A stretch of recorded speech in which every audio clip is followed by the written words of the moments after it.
Hello and good morning everyone. My name's Phil Swan. I'm one of the business development managers within the Continuing Professional Development Unit at Cardiff University. So welcome to the first session of the second week of our spring online school organised by the CPD unit. It's great to have so many of you joining us this morning. We've had really good bookings for this particular session. Just while we wait for the last few people to join us, I'm just going to run through some housekeeping with you. If you have any technical difficulties during the session, any sound issues, that sort of thing, please feel free just to drop either myself or my colleague Jessica a message through the chat feature of this Zoom call. If your Wi-Fi drops out, I think everyone else is also working from home like we are at the moment. So if your Wi-Fi drops out, please just reuse the link and we'll readmit you. We have some people sitting on the sidelines ready to do that, so you won't interrupt the flow of the session at all. We're going to be doing some questions and answers at the end of the session, so please feel free to post your questions using the Q&A tab of this Zoom call throughout the sessions, and then we'll collate those at the end and then put those to our expert to answer. We're also going to be recording this session as well, and then uploading that onto our YouTube channel. So we've got a bit of a back catalogue of previous sessions on our YouTube channel, and we'll send you the link out to that in the follow-up email after this session. So our expert this morning is from Cardiff Business School, one of the very top business schools in the UK. There's lots of ways you can work with the business school, things like student placements. They've got a very active executive education team that run a number of courses throughout the year, such as things like the Executive MBA, the shorter LBA, and the Masters in Public Leadership. They also run lots of frequent free-to-attend breakfast briefing sessions, which cover a range of different topics. So we'd be really pleased if you could also have a look at those as well. They're very interesting. So I think that's it from me. I'd like to just briefly introduce our fantastic speaker, Dr. Chatterjee. Thanks very much.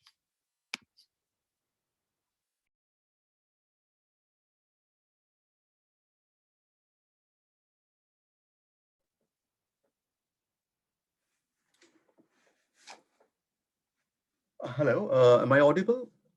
Phil, if you can just... Yes, we can hear you. Okay, okay, perfect. Thank you. Thank you so much.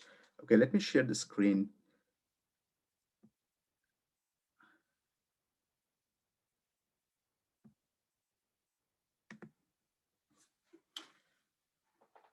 A very good morning to all of you. My name is Dr. Prabirendra Chatterjee. I'm a faculty member in the Marketing and Strategy Department of Cardiff Business School.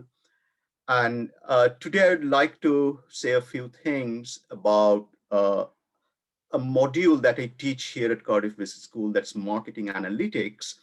And this marketing analytics, it has become huge actually all over the world, everywhere actually. Now this marketing analytics modules is becoming very important.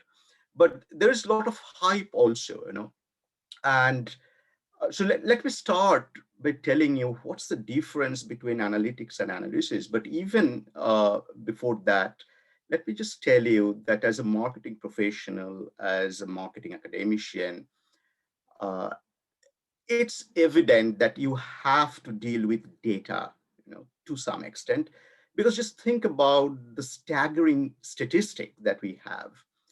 So how much data is being generated per day? It's close to 3 quintillion. Now that jargon may not be familiar to us, so let me simplify it. So most of the estimates suggest that every second, on every day, every second, 2 MB amount of data is being generated for every person on this earth. Okay, so that's humongous amount of data.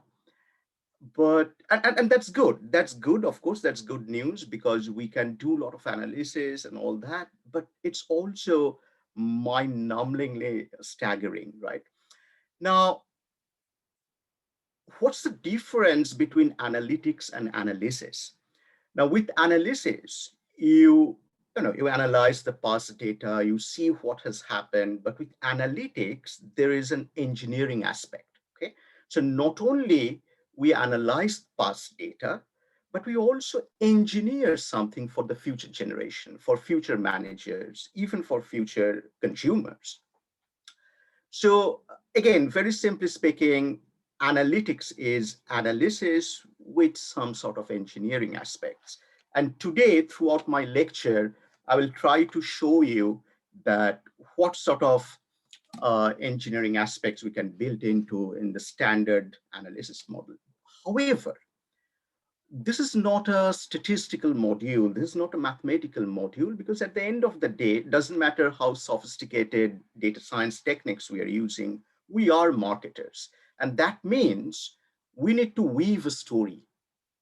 Doesn't matter how much data we have, doesn't matter how sophisticated analysis or analytics we do, at the end of the day, what really matters is a meaningful story.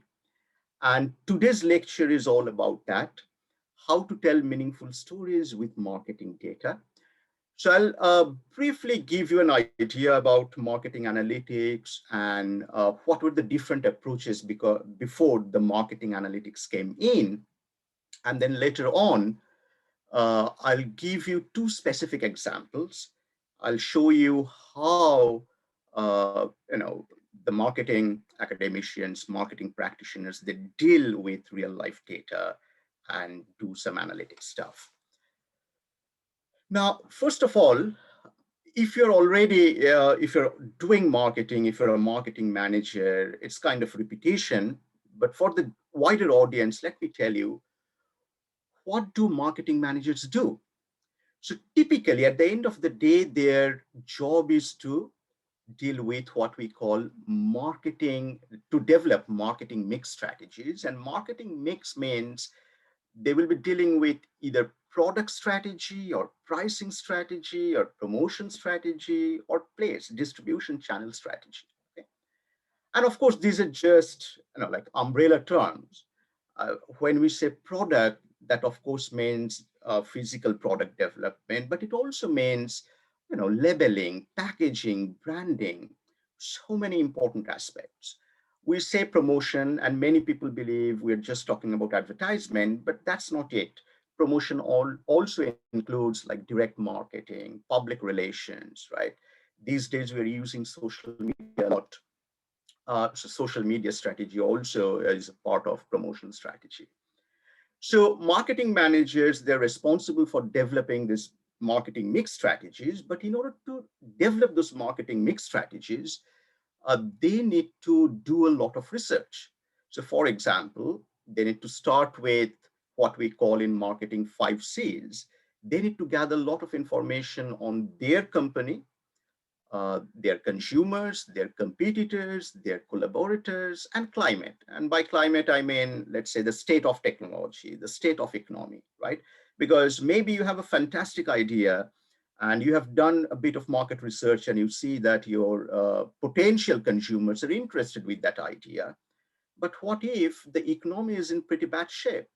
And given the pandemic, I'm not going into the details, but all of us know all over world, the economies are in doldrums. So it's a lot of problematic affairs going on. And in this situation, even if you have a great idea, even if your potential consumers are very interested, uh, there may not be a position to develop the product strategy that you intend to. Okay? So to cut the long story short, before you go to marketing mix strategies, you need to do a lot of research. Okay? And then once you have done this research, you're still not ready to develop the marketing mix strategies. You need to understand your customers really well. You need to know uh, who they are and who are likely to buy your product. So just to give you an example, think about, sorry, I think there's a comment.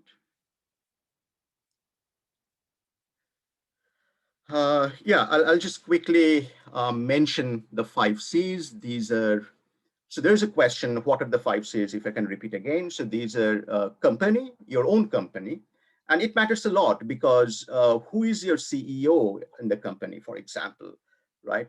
Is it Tim Cook or it's Satya Nadella, right? So because these things are very uh, important implications, and also the company structure. So a lot of things, right? So the company to start with, then consumers, competitors, your collaborators, and that means who will take care of your logistics, who will provide you the finance, right?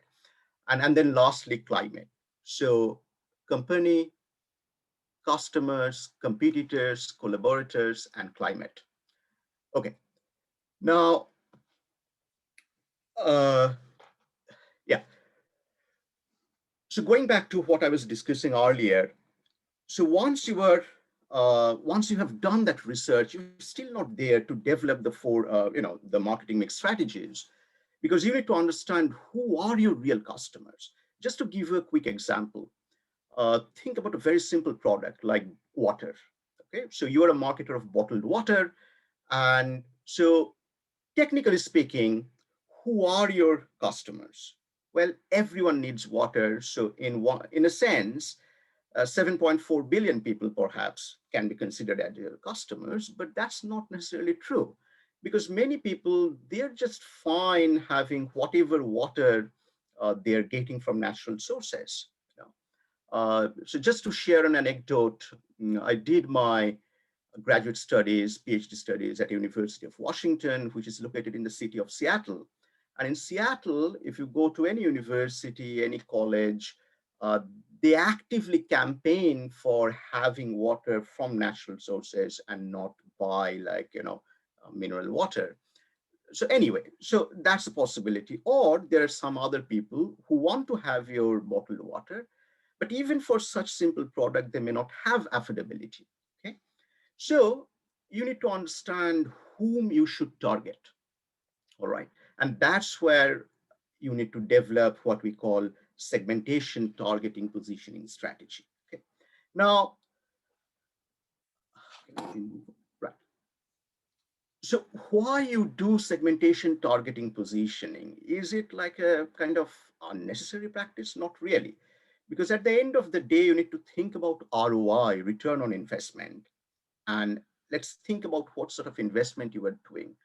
Not only you are developing products, so suppose you believe all 7.4 billion people want your bottled water, and let's assume for a second that you have that that much resources to develop the product for 7.4 billion people, right?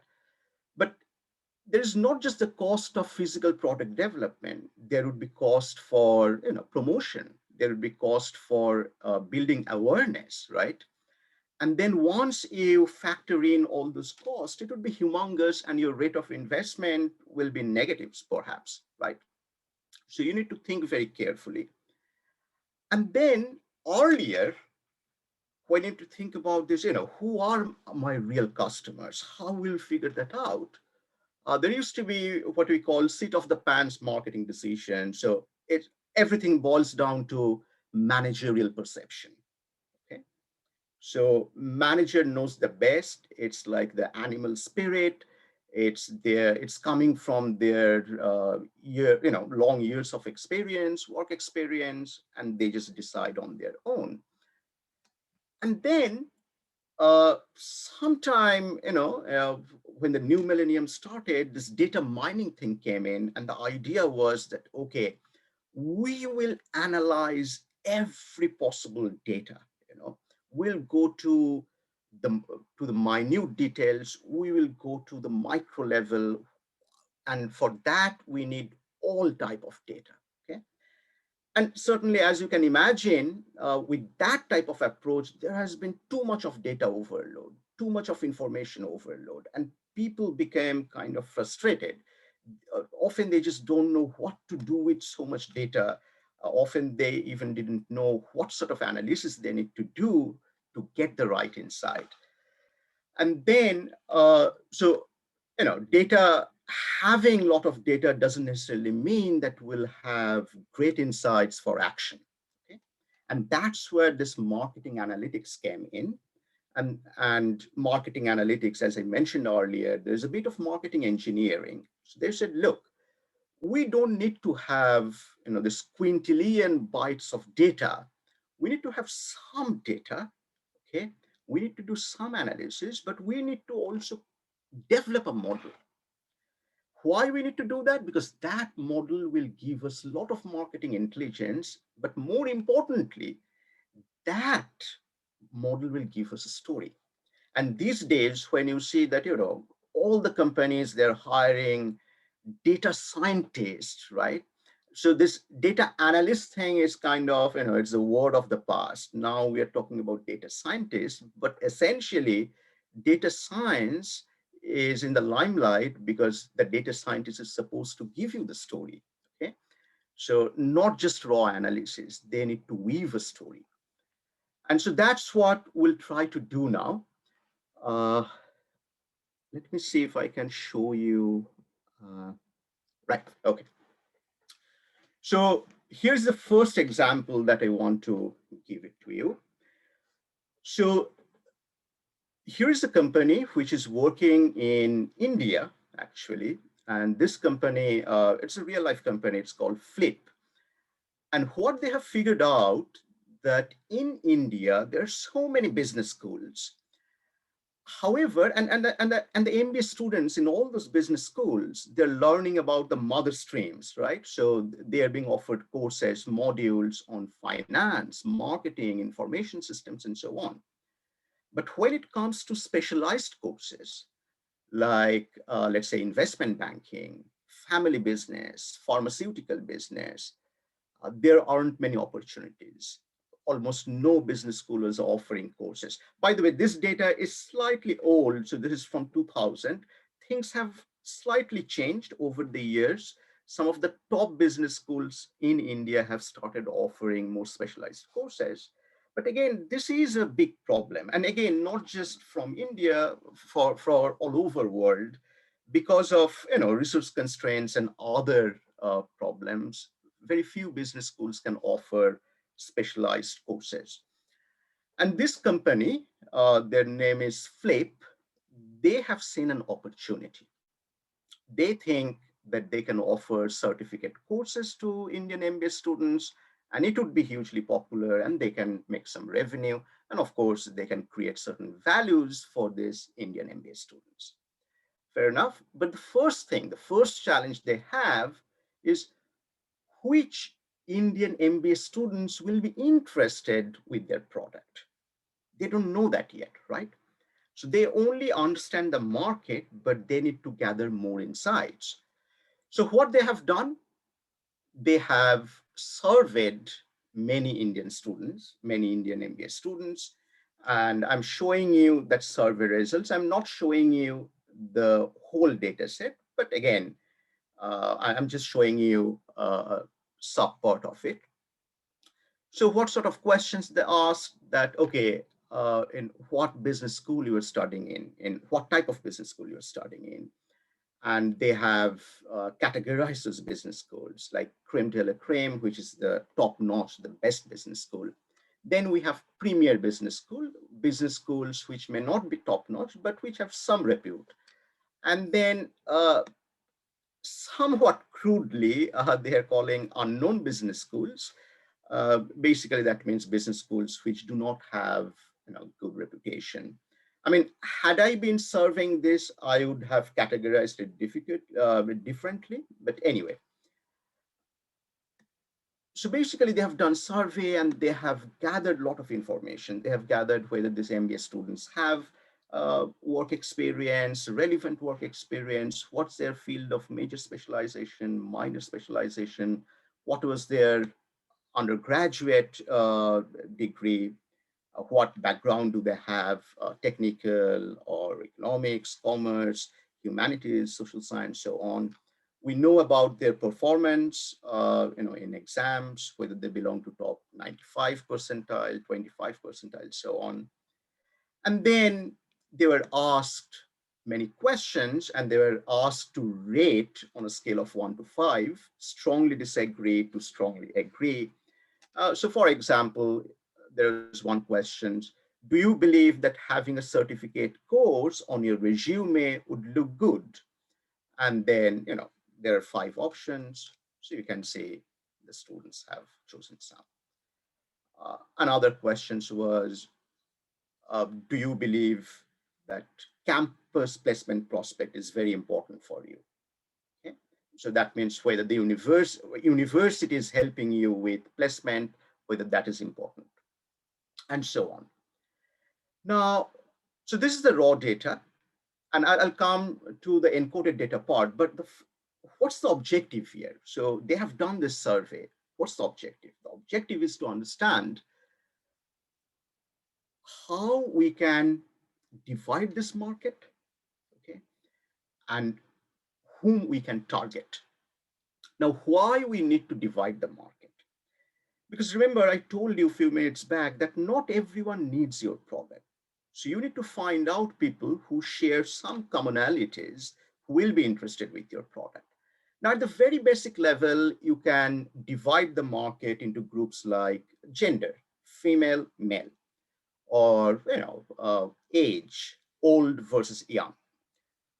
But those are very, very simple type of demographic segmentation. And in real life, we don't do that simple segmentation. We also bring in some behavioral aspects, some psychographic aspects. So for example, uh, which people have goal orientation, which people are not goal oriented, right? So if you're a marketer of, let's say, health equipments, you perhaps want to target people who have that goal orientation, right? And if I'm one of the person who'd love to reduce some weight in next few months, but I do not have that deadline, perhaps I'm not a right customer for the marketer of health equipment. So there can be demographic segmentation, behavioral segmentation, psychographic segmentation. Sometimes we do segmentation based on geographic attributes. So the whole idea is we need to divide this market into certain groups.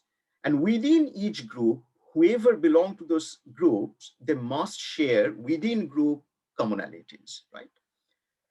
And that's exactly what they're trying to do here.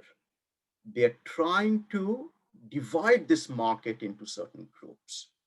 Now, the first major question would be, how many groups? If you look at this uh, sub part, like there are 50 respondents. So how many groups you can have with 50 respondents? Well, at the minimum, you can have just one group all the 50 respondents belong to that group, which doesn't make much sense. And then on the other extreme, you can have 50 groups. So each group will have one participant. Again, that too doesn't make much sense. And then to make things more complicated, uh, any number between 1 and 50 is a possibility. You can have 5 groups, you can have 10 groups, 20 groups, right? Now, just to give you a real life example, what do we mean by having too many groups? What are the flaws of that approach? So let's say you are a marketer who is selling golf clubs to CEOs, okay, or high-flying executives. So what sort of data you need, perhaps? Of course, whether these executives, they are interested in the sport, uh, you know, their income, perhaps, their previous experience with golf, all these things. But suppose you are also recording their hair color, their eyeball color, right? Their religion, perhaps, their ethnicity. And the more data that you gather and you try to divide the market accordingly, then what will happen? Perhaps you will end up having 50 groups instead of 5. And that means you are just having too much of unnecessary data, which may not give you concrete intelligence. Right? But again, what's the right number of groups? It's 3, 5, 10, what? Okay.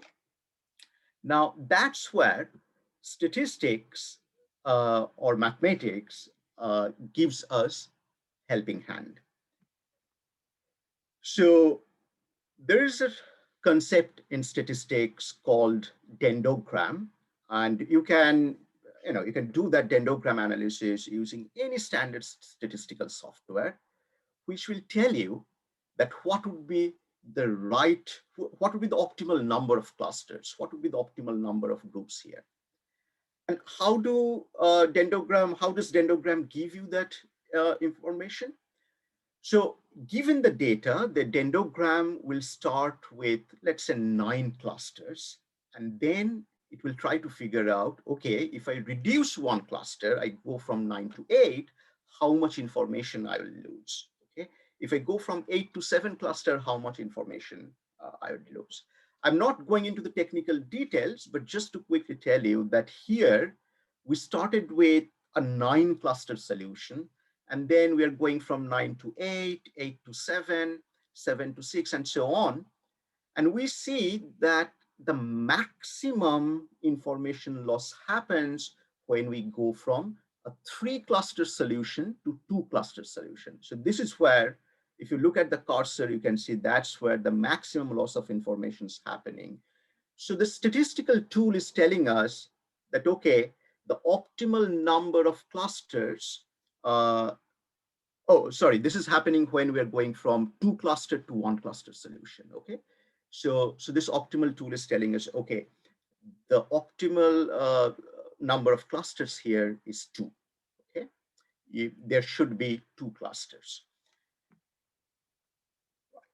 So what we did, again, you can do this cluster analysis using any statistical software. But again, that analysis part is not important. Okay? Anybody can understand how to run cluster analysis with software in a day. Okay? And the software will develop the output in few seconds for you. The most important aspect for us, the marketers, will be to understand the output. All right. And that's what we'll do now. So here we can see that there are 2 clusters. Cluster 1 has 18 observations. That means 18 people belong to cluster 1. And then there are 32 people who belong to cluster 2. Okay? So clearly cluster 2 is bigger. So that means these 32 people, they share some sort of commonalities. And then these 18 people, they share some other type of commonalities. But the more important question at this point is, who are these people?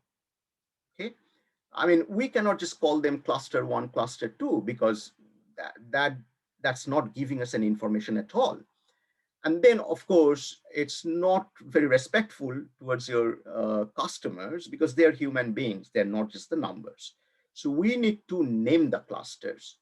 And I always tell my students that, look, marketing is a social science. We do use a lot of scientific tools, but marketing is very interdisciplinary in nature. And not only you need those scientific skills, but you also need some soft skills. So it's a combination of science and arts. And here, naming the segment, that's where your soft skill, your artistic skill play a role. So remember, our first important question was, what's the optimal number of segments? And now we're talking about, okay, what are the name of this segment? So how would we name them? Now let's look at this output here, okay? And remember, okay, so you may wonder, what are these numbers, this 3.26? Remember the survey data that I showed you? So there are many questions and they were asked to rate those questions on a scale of 1 to 5, strongly disagree to strongly agree, strongly disagree being 1, strongly agree being 5, right? So higher the number, closer it to 5, that means we are talking about strongly agree. That means it's important for them. So if you take the first factor, resume value, okay, the certificate course, how important it is for your resume, cluster 2 believes it's much more important as compared to cluster 1. How do we know that? Because the average rating coming from cluster 2 is 3.56 out of 5. The average rating for cluster 1 is 2.72. And similarly, you can see that for cluster 2, campus placement prospect is more important. Okay. What else more important for cluster 2? Job switching prospects. They don't just want to stick with one job. They want to move around in near future. Okay. And so on. And then for cluster 1, on the other hand, practical insight is very important. You can see their average rating is 3.5, which is higher than the average rating for cluster 2. They're also very price sensitive and so on. So once you see these things, you can start weaving a story. You can start gathering all this intelligence and you can start weaving a story. What sort of story? Here it is. So cluster 1, we have 36% of respondents. And then cluster 2, we have 64% of respondents. So cluster 1, they care about convenience, they're very sensitive about price, but they do not think that the professional certifications will help them that much. They want to achieve everything on their own, okay?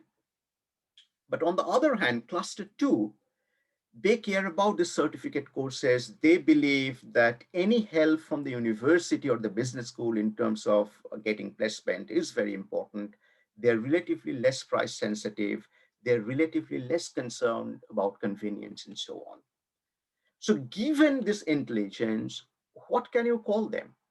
So perhaps you can call cluster 2 placement seekers, and cluster 1, they don't, since they don't want to rely on anyone else, on third party, we can call them go-getters perhaps. And here, a quick note, a quick point to note is that go-getters, placement seekers, these are just sample names. It doesn't necessarily mean these are the only names or these are the best names, okay? These are just some names I have come up with, and you can come up with your names too. However, one thing that you need to keep in mind that these names must have basis in the data set that you have.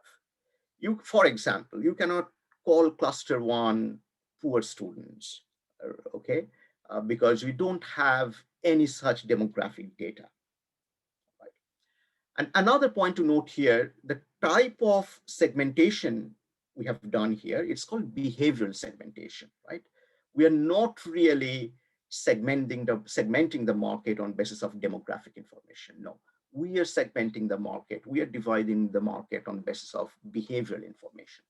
So this is behavioral segmentation, and now we see who they are.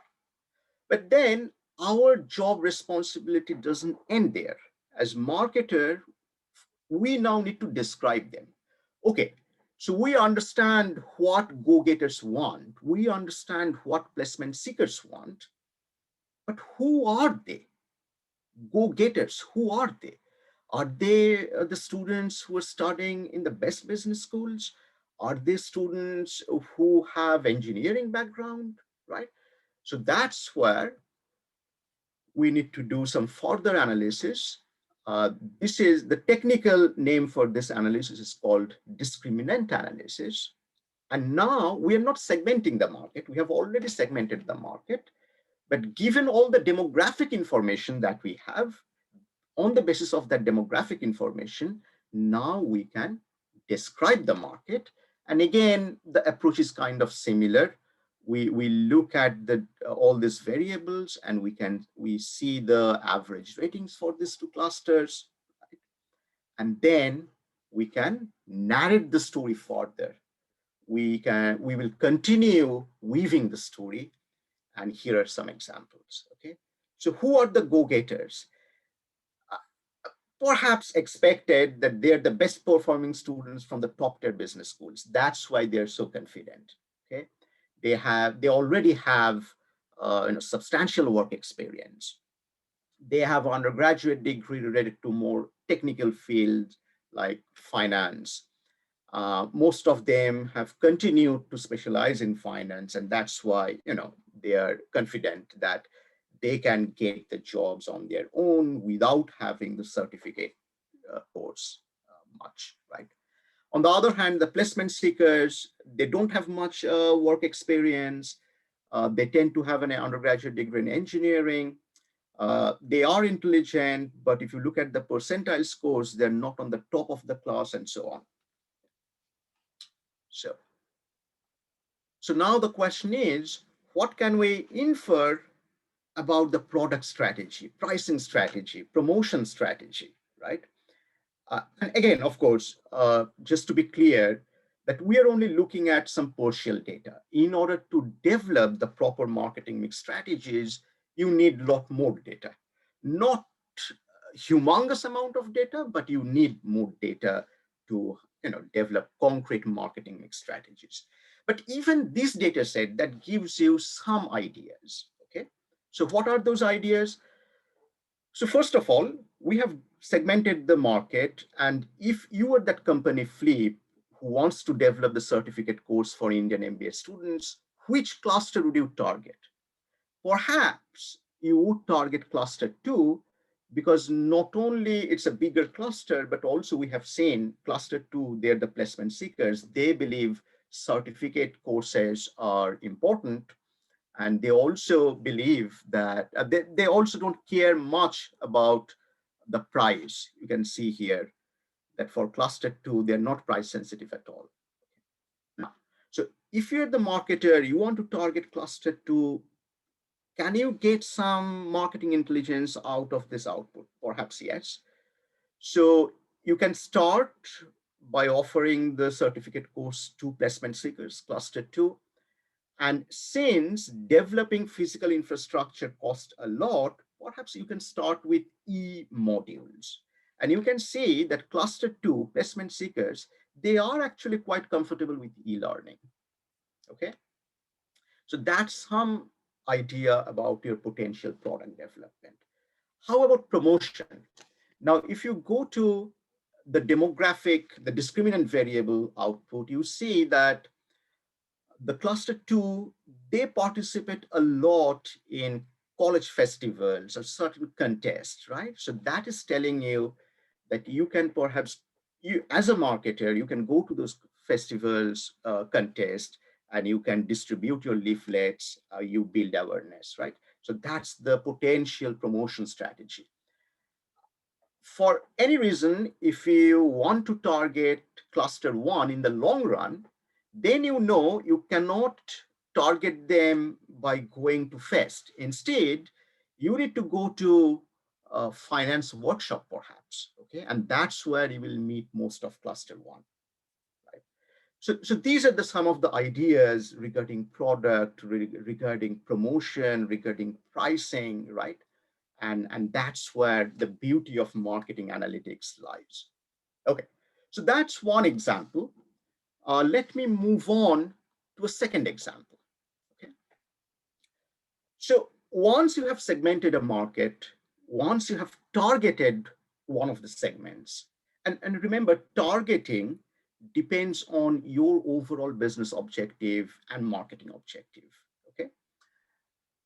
But once you have set the target, that's not the end of the story.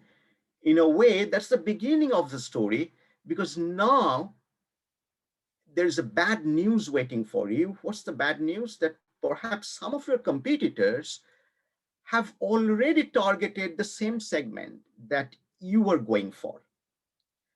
And then you need to differentiate yourself from your competitors. Okay.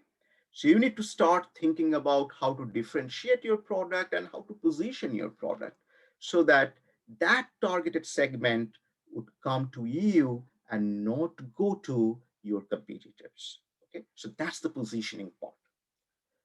So here's a little story for you. So what's the story? So Blackberry Pearl, and again, this is a data from 2000, and here we are talking about a product called PDA, Personal Digital Assistant. And some of you may not know what a PDA was. Let's say this is kind of like, a primitive version of smartphone. So RIM Blackberry Pearl, let's assume that we are working as marketing consultants on behalf of Blackberry Pearl, that brand. So Blackberry Pearl, they want to position their new PDA, let's call it a smartphone, but they're competing against many other brands, right? Who are the other competitors? As you can see here, Palm Trio, Motorola, Nokia, Sony Ericsson, and so on. So how to position a product? So in order to develop that positioning strategy, again, they have to do a lot of market research, and that means they need to do some survey, and they have done the survey, okay? So they have gone to some of the respondents, some of the consumers who already have certain experience with PDA, and those consumers were asked to rate all these 6 brands on different dimensions. So whenever you are planning to buy a PDA, that primitive version of smartphone, you have to start thinking about many factors. Okay. So what are those factors? Okay, what software does this equipment have? Okay, whether there are different types of like email folder synchronization, instant messaging availability, right? So all these convenience factors you need to think of. You need to think of the design. You need to think about the product image, the brand image. You need to think about the general rating that these brands are getting from experts, right? So all these factors play a role when a consumer takes the purchasing decision, right? So you may wonder why only these attributes. There could have been 100 more, absolutely. There could have been 100 attributes, but the managers, they have used their perception to narrow down that list. But even then, we have 22, 23 different factors. And if you think about it, it's already quite complex. How do we know that? Because if you want to visualize this thing in a graph, you cannot do that, because in graph, you can go at most up to 3 dimensions. So if you take push email availability, email folder synchronization, and instant messaging availability, the first 3 factors, and you try to plot that on the basis of these ratings, how the different brands are doing, that's it. You cannot go further, all right? But most of us, we love visual tools. Actually, we feel much more comfortable with visual tools. This table, these numbers do not make much sense for us, okay? And that's where we need to do some marketing analytics. We need to get help of both some statistical tools, and we need to rely on our inherent artistic skill. So I'll come to that in a minute. So what's the objective now? So we'll be doing some analytics, but what's the objective? The objective is to analyze this data, see how these 6 brands are doing with respect to 3 segments. Okay. So not only we have the average ratings of consumers on each of these dimensions, if you look at the bottom of the screen, you will see that there is segment 1, segment 2, segment 3. And because, we are now talking about positioning, we are already done with the segmentation part. So we also have average rating for each of the brands coming from 3 different segments. Now the segment names are not given here. I'll tell you what are these segments. Segment 1, they are professional executives like, CEO, CMO, whoever is working in corporate sector.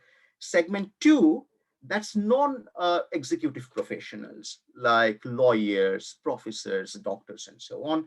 And segment 3, student. Okay. So Blackberry Pearl wants to know how they're doing with respect to all other brands for all these 3 segments, and then they need to decide on their positioning strategy. Now to do that, we need to develop a graph. But as I mentioned earlier, we cannot develop, there are 23 factors. We cannot have a 23-dimensional graph.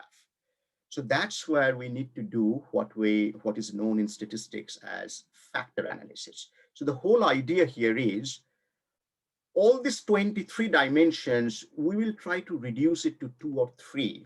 So there are 23 factors. We will merge some of these factors so that eventually we'll have a 2-dimensional visual graph or 3-dimensional graph where we can plot the segments as well as the brands. Okay. So when I talked about segmentation, the underlying statistical tool was cluster analysis. And now I'm talking about positioning strategy. The underlying statistical tool is known as factor analysis. And with this factor analysis, how it helps us, that given the data, it will give us certain coordinates on a 2D space. Okay. So what do I mean by that? So here it is. So the statistical software has helped us to construct a 2-dimensional space, X, Y. Okay. But these 2 dimensions, the first challenge is to understand what are these 2 dimensions, because we started with 23 different attributes, 23 different factors. Now we are merging them to construct 2 dimensions. So how to name this XY axis? The idea is very simple. I'm not going into mathematical details, but given the graph, I'll just give you the simpler version. All the attributes which are close, very, very close to x-axis, which are almost overlapping on x-axis, either on left-hand side or on the right-hand side, these factors together define x-axis. Okay. So for example, software selection, comfortable to call, high prestige, email folder synchronization, these factors are more important in defining x-axis. However, you can see that for some of the factors, the length of this line is shorter. What does that mean? That these factors, for example, finish, yes, it's close to x-axis, but the short length implies that it cannot really explain the variability of a decision. Okay. So for example, you are purchasing a Palm Trio, I'm purchasing a Blackberry Pearl. Why our decisions differ? If you want to explain with the finish factor, you cannot really explain it. Perhaps you will see that our rating on finish are same, but we are still going for 2 different brands. Okay? But the longer ones, for example, email folder synchronization, software selection, comfortable to call, these are more important factors in defining x-axis. So given that, what could be a potential name for x-axis? Perhaps convenience. Again, I'm not saying this is the only name or this is the best name. This is just one logical name, right? What about y-axis? Again, all the factors which are almost overlapping on the y-axis, either on the top or bottom, together they can define the y-axis. But here you need to think from the brand's perspective, okay? So you see the Blackberry Pearl is located here, okay? And that means all the factors which are, on the lower half of this graph and almost overlapping on the y-axis, these factors, these are the factors on which Blackberry Pearl is doing very well. So for example, value for money, okay? So the value for money, you can see it's almost overlapping on the y-axis. And the lower you go, that means you are providing better value for money. And Blackberry Pearl is doing much better. On the other hand, if you look at speed in accessing email, yes, that too is an important factor for defining the y-axis. But Blackberry Pearl is not doing well with speed in accessing emails, right? Because Blackberry Pearl is here and the speed in accessing email, the upper you go, you do better. So from Blackberry Pearl's perspective, perhaps we can simply call it value for money. So Blackberry Pearl now has a graphical tool, now has some visual tool to understand how to develop a positioning strategy. Okay, so on the x-axis, Blackberry Pearl has convenience. On the y-axis, they have value for money. And how they're doing with respect to all the segments. So segment one, the executive professionals are here. And again, ideally, we need to double check using math, but since we are not doing that, let's just eyeball it. And you can perhaps agree with me that for segment one, which is here, the nearest brand is Palm Trio. That means executive professionals are happier with Palm Trio rather than Motorola or Blackberry Pearl. So Blackberry Pearl is closest to segment two, but segment two's preferred brand is Nokia. And segment three is here, clearly Sidekick. That brand is enjoying the complete, loyalty of the student segment. Okay, so I'll try to wrap up in a few minutes because then I'll open the session for Q&A. So now from Blackberry Pearl's perception, segment two is perhaps their preferred segment. But that doesn't mean that they will just stick to this segment. Again, it will depend on their marketing and business objective. And perhaps in later years, they will try to actually target segment one or segment three. So that will depend on their executive decision. That will depend on their overall business objective. Right now, given the data, we only know that Blackberry Pearl is more suitable for non-executive professionals. Now, what could be a positioning strategy? Given whatever intelligence we have, what can Blackberry Pearl say? And that's where something called positioning statement. In marketing, we use it all the time. So this is a statement for a target segment. Okay, and there have to be 4 elements. So something like, let's think about a positioning statement for Red Bull brand, the energy drink. Okay, so standard example can be Red Bull is an energy drink for young athletic individuals, which not only satisfies the thirst, but also provides important vitamins and minerals. So along that line, can we have a positioning statement for Blackberry Pearl, given this?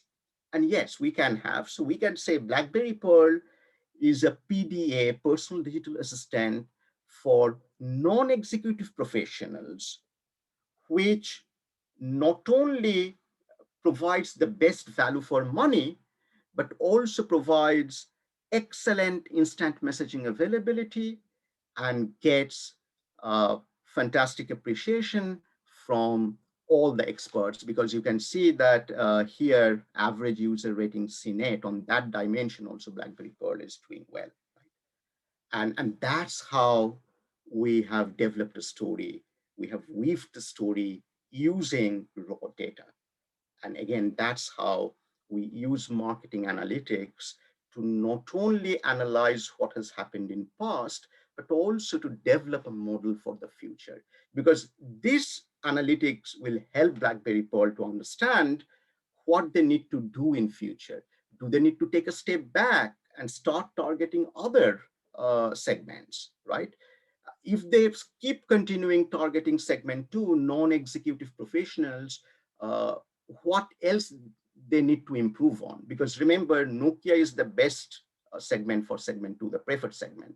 How they can beat Nokia, right? So those are the important insights they need to think about, and that's where this future aspect comes in. All right, so that's it. Hope you have learned something and enjoyed this marketing, just a brief introduction to marketing analytics. And now I open the floor for any questions you may have, and I'll stop sharing the screen. We've had a couple of questions come in, Dr. Chatterjee. The first question is, how will data be impacted by COVID-19? Should we ask for more information from customers on a regular basis as our behaviours change? Yes, that's a great question. That's a great question. And to be honest with you, we don't yet know what would be the exact impact. Okay, we don't yet know what would be the exact impact, how the behavior, of course, the behavior is changing, right? Because with this claustrophobia and all that, you are stuck in your home for many times and your shopping behavior is changing. So a lot is happening. What we know that if you think about the consumers from developing economies, emerging economies, right? Many of them, yet they do not have access to internet and all that. So we cannot even reach them, right? So with many consumers, we can reach them via internet. We can, survey them. We can try to gather a lot of intelligence. But of course, things are changing. But for a substantial number of consumers, for a huge chunk of consumers, we cannot even approach them. And that's a huge problem. But we cannot just sit idle. So we have to rely on managerial perception here and also on the past intelligence.